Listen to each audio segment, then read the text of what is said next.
Hey, what's up YouTube, and welcome back to my channel, Ask Jimmy Smith. Today we are discussing the broader world of Amazon selling, and it's because I've been getting a lot of questions about this subject, particularly how sustainable that Amazon selling is as a long-term business model, and if it's too saturated to be a good business moving forward. So whether you're already knee-deep in your Amazon business or you're contemplating jumping in, today's video is tailor-made for you. And this is really an age-old question that I've seen ever since I started on Amazon, but I'm not going to take it from that perspective that, oh, all these people have been saying this for years, don't worry about it. Instead, I'm going to talk about some actual changes that you can make in your business, or at least some adaptations that you can have as you move forward and progress in your business, whether you're new or advanced. But before we dive in, let me remind you of the contest that I have going on. You could win a copy of my Amazon best-selling book, Side Hustle to Full-Time Income, and get access to the free course and audiobook that come with it. So to participate, just simply leave a comment down below and ensure that you've hit the notification bell so that you don't miss out when we announce the lucky winner in our next video. Now first, let's take a look back in time at Amazon over the years, and we have truly seen a wild transformation of Amazon over the years. From a simple online bookstore to a massive one-stop shop platform that it is today that everyone knows about, Amazon has expanded in ways few would have imagined at the early start of the business. Now, some would say that the good old days of easy money on Amazon are over, and I started in December 2015, and I heard at that point that the easy money was over then as well. But I would argue that we are just entering into a new phase, and one that requires a different set of strategies and the willingness to adapt over time. So if you're running an arbitrage business, continue to run that arbitrage business and look for some adaptations that you can have to improve your business moving forward. It's still the way to start on Amazon is, in my opinion, to start with arbitrage, learn the basics, and then adapt over time as your business grows and progresses. So what has really changed? And one big thing is that more brands are taking their products directly to Amazon.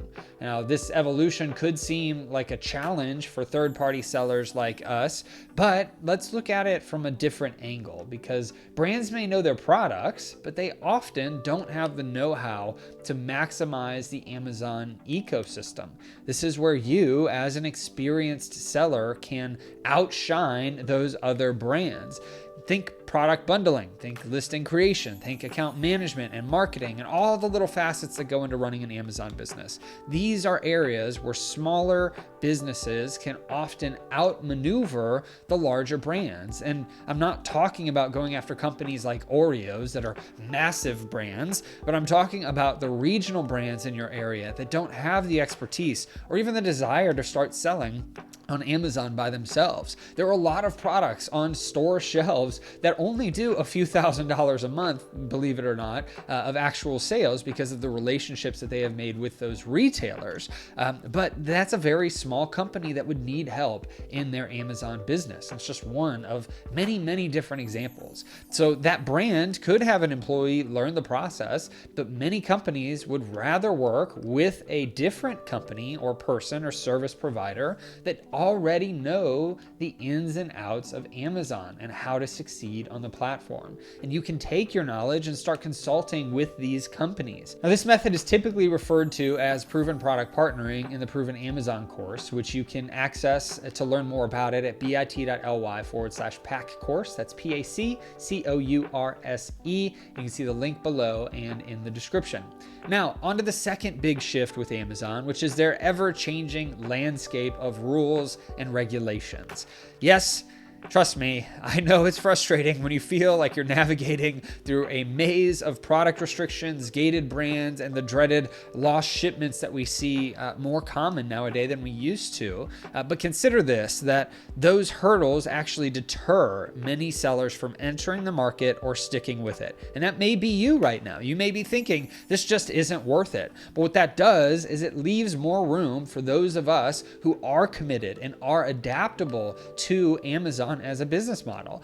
Now, Amazon is a simple business, but it is not easy. And if you've watched my channel for any length of time, you've heard me and probably a bunch of other sellers say that in different marketplaces and different communities. But specifically for arbitrage sellers, the model of selling is not a difficult one to comprehend, even though if you're brand new, it might feel like that at first. But the day-to-day grind is often what can wear sellers down and get them to quit. So those that stick with it and create systems and roll with the punches, so to speak, will come out ahead of everyone that just gives up because it was too hard for them.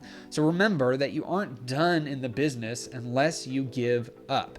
So stick with it and make smart adaptations to continue to succeed on Amazon over the long term. Adaptations that I'm discussing in this video specifically. We can't change Amazon's rules and regulations and all these other things, but what we can change is how we decide to continue to stick with the model, continue to push forward, find new products, and do the work that's required to succeed on the Amazon marketplace. Now, the third issue is the increase in Amazon's fees.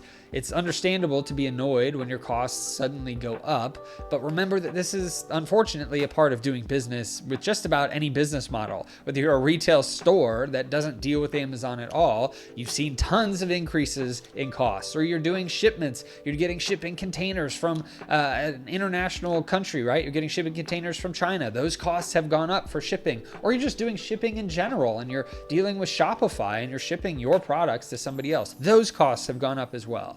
Platforms evolve, business evolves, and sometimes that means that costs will go up. However, increased fees often end up on the end consumer over the long term. And so really, it's no fun for us, and it's definitely no fun for the consumer. And it's really just in general something that you have to have the ability to continue finding new products and changing your pricing strategies to be successful with any business, and especially with Amazon as their fees increase. So how do we adapt to these changes? Well, first off, definitely stay educated. Keep up to date with Amazon's policies, with consumer trends, and any industry changes that you may be dealing with your particular business model on Amazon. Join forums, attend webinars, and never stop learning about the business that you are in. But secondly, experiment with your sales strategy, whether it's trying new pricing models or exploring fulfilled by merchant options or tapping into Amazon's international markets if you're trying to look into expanding into Canada or into the Mexico marketplace, the UK, Australia, etc. But always be prepared to pivot and see what you can do to grow and expand your business. So I definitely recommend checking out the My Silent Team Facebook community with over 70,000 members. It's completely free, and you're going to learn a lot of information and be able to adapt in that forum with other sellers. And you can actually access it at bit.ly/MST group. Again, the link is below and in the description.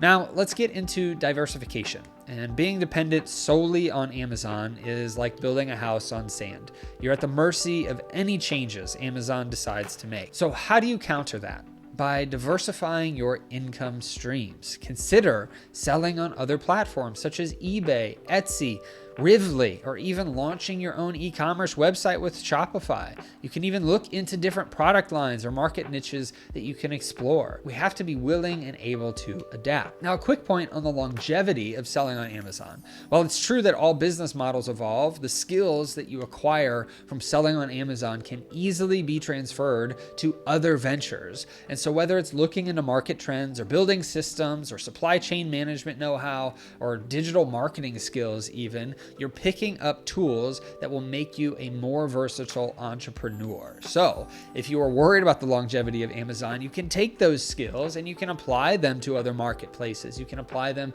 to changes in your business. And if you're someone doing over $10,000 in sales per month that's looking to diversify your income streams and build a scalable Amazon business that can branch out as these changes come up, I recommend checking out my group for advanced sellers called Business Building Legends. You can apply to join at askjimmysmith.com/legends. The link again is below and in the description.